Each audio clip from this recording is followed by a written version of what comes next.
सरकार भाई GTA 6 नहीं आ सकी लेकिन Samsung Galaxy S25 Ultra के लीक्स आ गए हैं। बेसिकली यार Samsung S25 Ultra को भी आने में तकरीबन 7-8 महीने मौजूद हैं। अभी तो Galaxy Fold सीरीज का जो लॉन्च है वो करीब आया हुआ है और S25 Ultra के रिलेटेड बहुत ज्यादा चीजें जो हैं वो सामने आ गई हैं। इसका डिजाइन भी सामने आ गया है, इसके अंदर क्या नए फीचर्स आ रहे होंगे वो भी सामने आ गया और ये नए फीचर्स काफी इंपॉर्टेंट होने वाले हैं। इसकी कैमरा की डिटेल्स भी सामने आ गई हैं, तो सब कुछ बताता हूं। पहली बात तो ये है कि भाई S25 Ultra जो है उसके साथ साथ आपको S25 और S25 Plus देखने को मिलेंगे, लेकिन इस बार रूमर ये भी आ रहा है कि Galaxy Z Fold 6 Slim के नाम से एक Z Fold 6 का वेरिएंट आएगा जो कि पहले के निस्बत पतला होने वाला है और वो S25 Ultra के साथ लॉन्च होगा। ये बड़ी अजीब बात है। उसकी रीजन ये है कि सैमसंग साल में एक बार अपने फोल्डेबल लॉन्च करती है और साल में एक बार अपने S सीरीज के फोन्स लॉन्च करती है, बट ये पहली बार होगा कि हमें S25 के साथ एक फोल्डेबल का लॉन्च देखने को मिलेगा। अब भाई सुनने में ये भी आ रहा है कि इस बार जो S सीरीज है उसका बहुत ज्यादा जोर स्लिमनेस के ऊपर होने वाला है, क्योंकि S21 से लेकर S24 Ultra तक आज तक जितने भी अल्ट्रा फोन्स आए हैं इन सब की मोटाई बराबर है, यानी कि ये फोन्स उतने ही मोटे हैं। ये ना तो ज्यादा मोटे हुए हैं ना ही पतले हुए हैं। बट S25 Ultra के बारे में कहा जा रहा है कि ये 0.2 मिलीमीटर जो है वो स्लिम आएगा।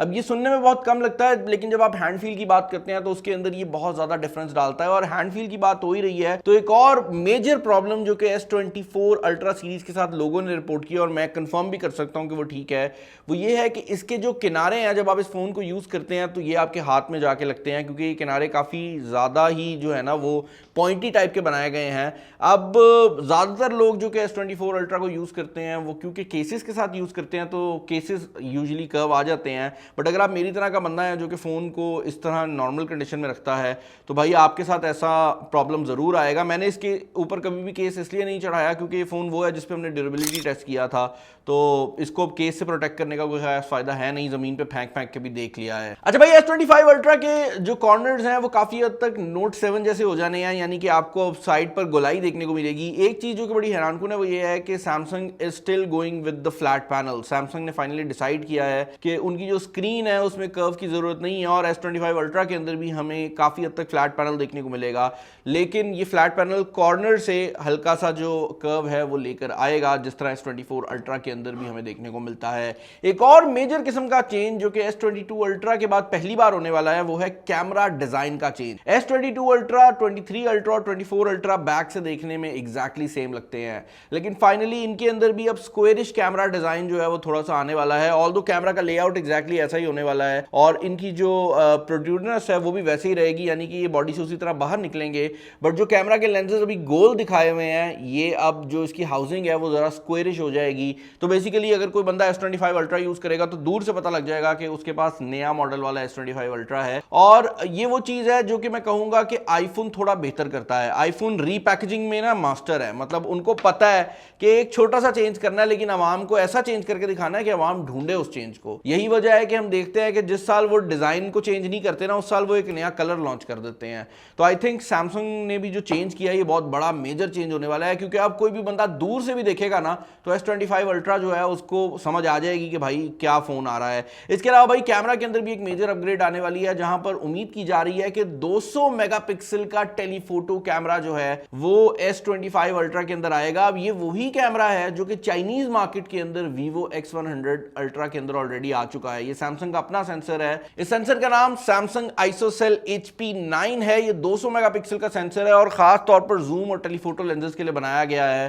तो अगर आपको जूम तस्वीरें खींचने का शौक है तो भाई जूम तस्वीरें कहीं नहीं जा रही। इनफैक्ट S25 Ultra के अंदर आई एम अज्यूमिंग कि one of the best zoom photography जो है वो आप लोग कर सकेंगे। एक मेजर किस्म का शिफ्ट जो कि इस बार S25 सीरीज के अंदर आने वाला है वो ये है कि ये पहली बार है कि सैमसंग कंसिडर कर रहा है कि 3 डिफरेंट कंपनीज के प्रोसेसर S25 Ultra सीरीज के अंदर आएंगे। और उसके पीछे रीजन ये है कि हम हर साल देखते हैं कि सैमसंग क्वालकॉम यानी कि स्नैपड्रैगन के प्रोसेसर डालता है और एक्सिनोस जो कि उनकी अपनी कंपनी है उसके प्रोसेसर डालता है। बट इस बार उम्मीद की जा रही है कि क्योंकि सैमसंग उस टाइम तक उतने एक्सिनोस प्रोसेसर बना ही नहीं सकेगा जितनी डिमांड है, तो सैमसंग मीडियाटेक का डायमेंसिटी 9400 वाला वेरिएंट भी लॉन्च करेगा। और ये बड़ा इंटरेस्टिंग हो जाएगा कि पूरी दुनिया के अंदर डिफरेंट मुल्कों में डिफरेंट S25 अल्ट्राज आपको देखने को मिलेंगे।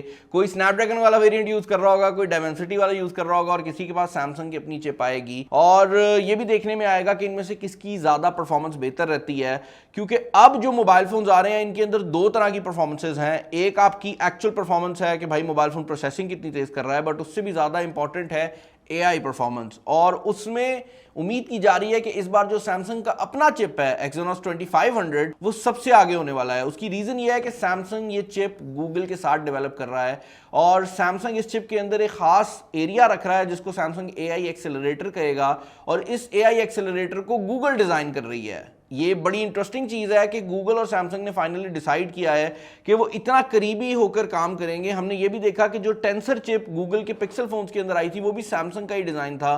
तो ये दोनों कंपनीज आपस में बहुत ज्यादा मिल रही हैं और ये आईफोन के लिए खतरे की घंटी हो सकती है, क्योंकि एंड्रॉइड फोन्स के थोड़ा पीछे रहने की वजह ये थी कि उनकी सॉफ्टवेयर और हार्डवेयर अलग अलग फील होती थी। बट अब क्योंकि गूगल सॉफ्टवेयर बना रही है और सैमसंग हार्डवेयर बना रहा है, तो ये जो कोलैबोरेशन है ये मेरे ख्याल से बहुत ज्यादा सॉलिड हो सकती है। और जहां तक कोलैबोरेशन की बात हो ही रही है, तो गूगल का लेटेस्ट जो AI मॉडल है जिसका नाम Gemini Nano 2 होने वाला है, ये मॉडल भी उम्मीद की जा रही है कि सबसे पहले आपको S25 अल्ट्रा के ऊपर देखने को मिलेगा और उसके बाद ये गूगल की Pixel 9 डिवाइसेस के ऊपर भी आ जाएगा। अब अभी के लिए मैं ये कहूंगा कि आईफोन ने सैमसंग को कॉपी किया है और चैट GPT जैसी चीजें जो है ना वो डाल दी हैं। जिस तरह गूगल की सर्विसेज सैमसंग ने डाली थी उसी तरह एप्पल ने चैट GPT की डाल दी है। लेकिन एक एरिया जहां पे एप्पल आगे है वो ये है भाई कि एप्पल के AI के अंदर आप एप्पल के सीरी के थ्रू अंदर की सॉफ्टवेयर से भी चीजें पूछ सकते हैं। फॉर एग्जांपल अगर मैंने ये AI से पूछना है कि भाई मुझे तस्वीरें ला के दिखाओ जिसमें रेड कलर की गाड़ी खड़ी हुई है, तो मैं AI से पूछ सकता हूं और वो एप्स के अंदर जाकर भी डेटा लेकर आ सकती है।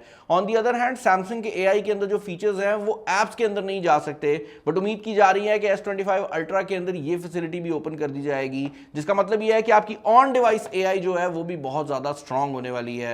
भाई इसके अलावा एक अंदर की अगर आपको बात मैं बताऊं तो टू बी वेरी ऑनेस्ट मेरा दिल है कि सैमसंग S25 अल्ट्रा एक बहुत सॉलिड डिवाइस निकले। उसकी वजह यह है कि सैमसंग वाहिद कंपनी है जो कि ना सिर्फ एप्पल को टक्कर दे सकती है बल्कि एप्पल को बीट भी कर सकती है, and I want them to do that. उसकी रीजन ये है कि एप्पल किसी हद तक एक मोनोपोली बनता जा रहा है और वो जो चीज़ है ना वो किसी के लिए अच्छी नहीं है। जब भी कोई एक कंपनी बड़ी हो जाती है तो वो उल्टी हरकतें शुरू कर देती है, एंड आई एम होपिंग कि S25 अल्ट्रा जो है ना वो उस साल के आईफोन को बीट करेगा। बट आप लोग मुझे कॉमेंट्स में बताएं कि आपके क्या ओपिनियंस हैं। और एक चीज़ जो कि मैं चाहूँगा कि सैमसंग करे लेकिन सैमसंग भी नहीं कर सकती, वो है हमारे चैनल को सब्सक्राइब करना। तो वो आपको ही करना पड़ेगा, जाके ज़रा सब्सक्राइब भी कर लो।